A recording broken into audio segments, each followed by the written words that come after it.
Hello, I am Didi and he is Lu. We are very, very good friends. But just so you know, we didn't become friends because our names rhyme. We become friends because. Why? Why did we become friends, Lu? Oh, yes, because I really love to read story and Lu really loves to listen to them. I have a bunch of beautiful and unheard stories which come to me straight from the land of stories. And of course, I'm going to read them to you because I already told you why. Because I really enjoy reading stories. Ready, everybody? Lu, are you ready? Okay, let's begin.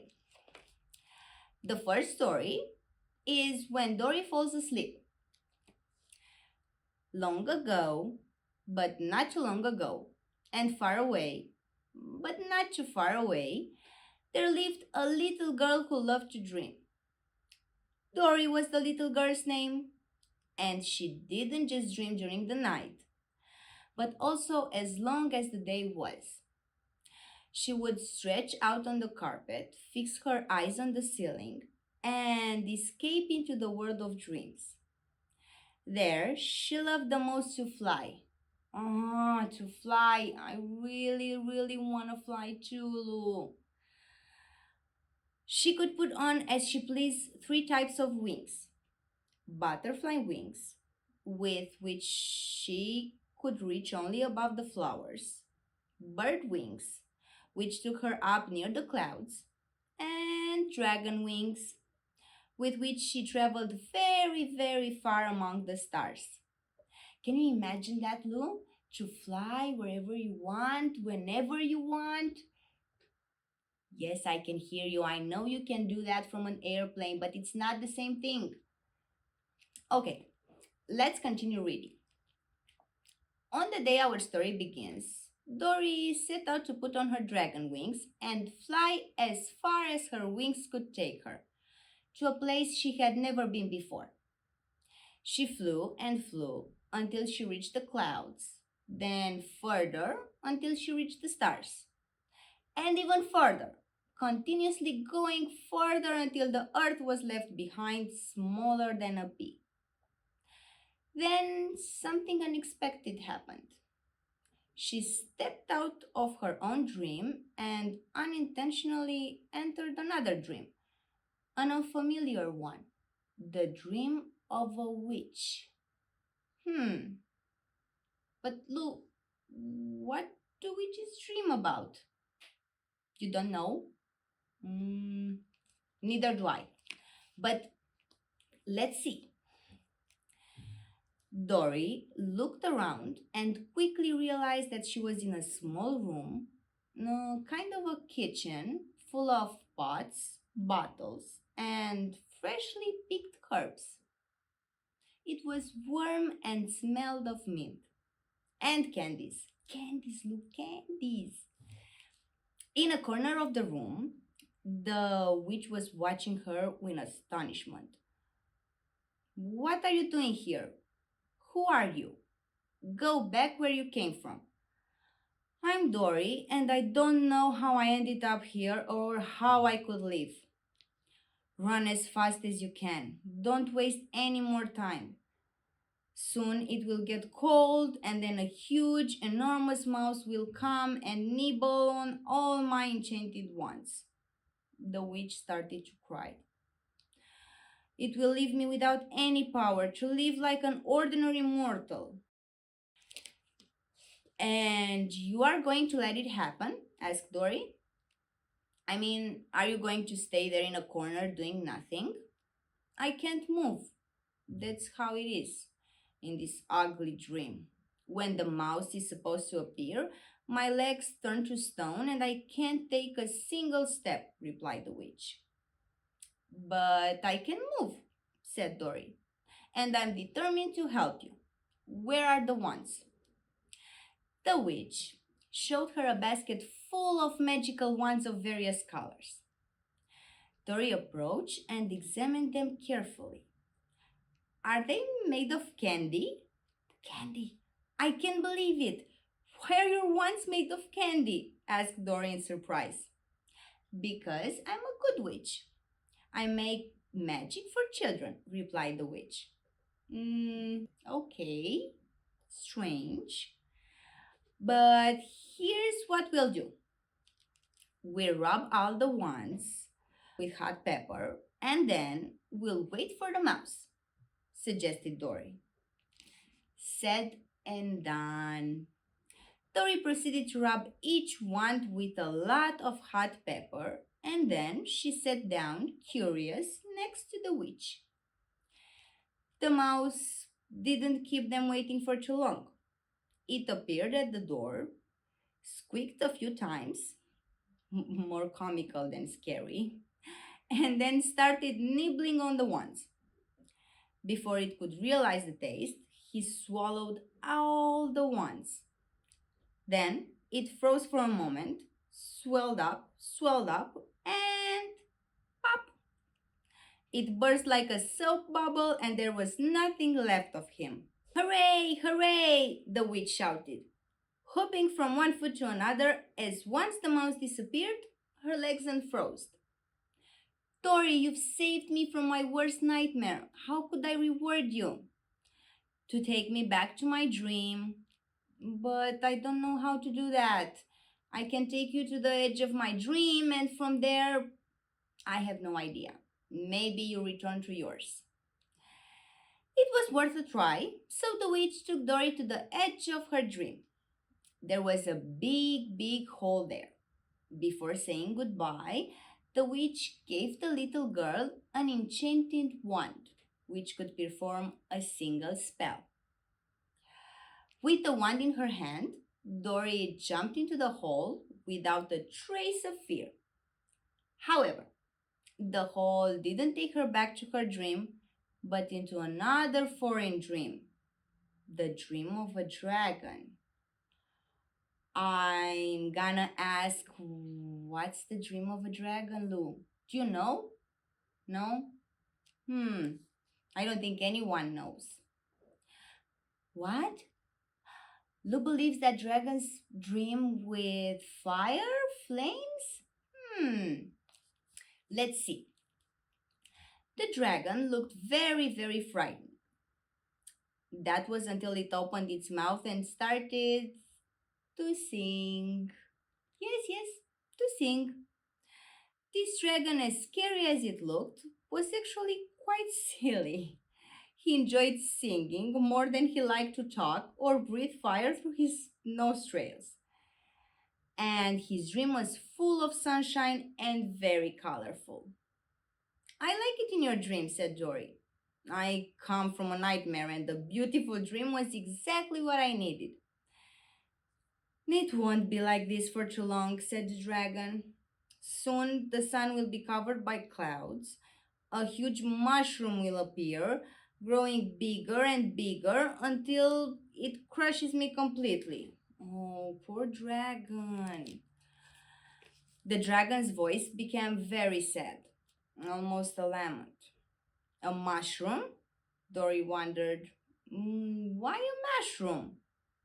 I don't know, but it frightens me terribly. You don't really eat mushrooms, do you? Asked Dori.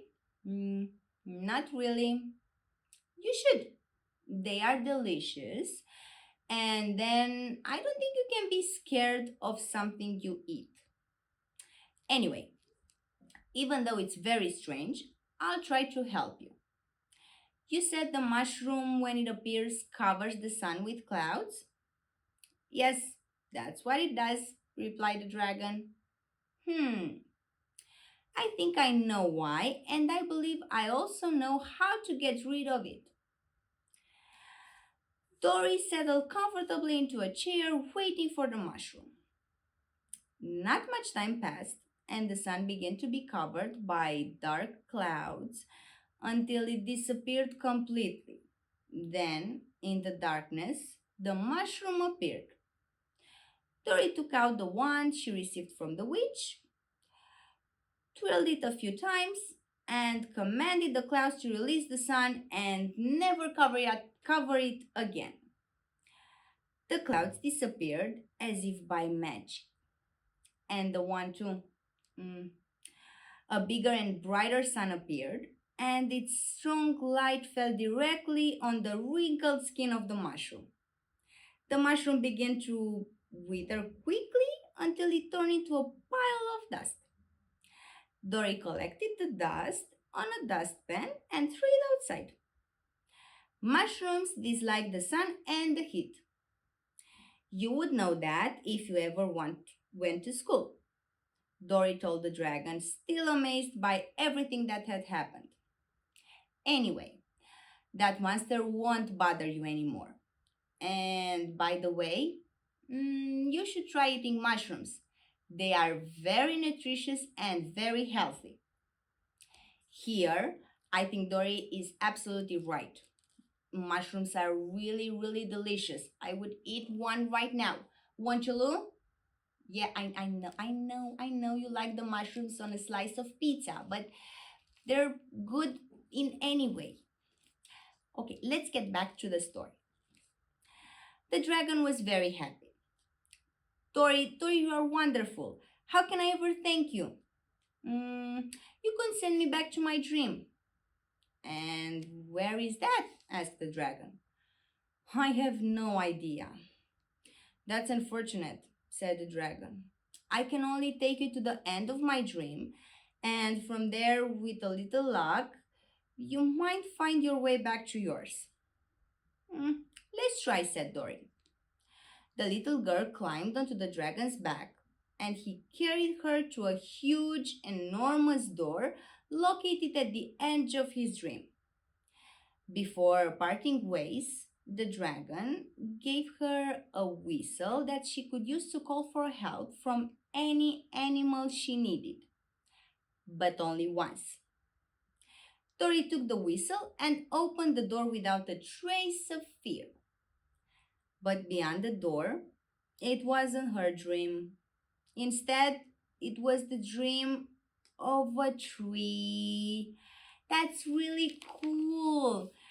Do you know, Lou, what trees can dream about? I think they can dream about leaves and flowers and sun, and I think it's very cool. I want to be there. Won't you? Yes, of course, if I'm gonna go there, I'm gonna take you with me, of course. Okay, let's see the dream of a tree. In the dream of the tree, everything looked almost like in reality. That is a beautiful forest with grass, flowers, and many trees. See, I told you. Whose dream is this? Dory asked the forest. Mine, answered an oak tree. Aha! I should have realized. You seem like the kind of tree that dreams beautifully. I usually do dream beautifully, but this dream in which you entered is a nightmare. From moment to moment, the entire forest will be filled with mold. Only I will remain green. Then, out of nowhere, a woodcutter will appear who will strike me with an axe until I am brought down to the ground. I don't believe it, Dory burst out. I'm terribly frightened. Look how my leaves are trembling. Calm down. I'm here. No one will harm you. I'll take care of you, of the woodcutter. Dory remembered the whistle given by the dragon. She blew it with strength, calling for help from a boar. In an instant, a boar appeared beside her, so large and powerful that it looked like a dragon. Look, Dory told the boar, I know how hard it is to find food, so I have a proposition for you.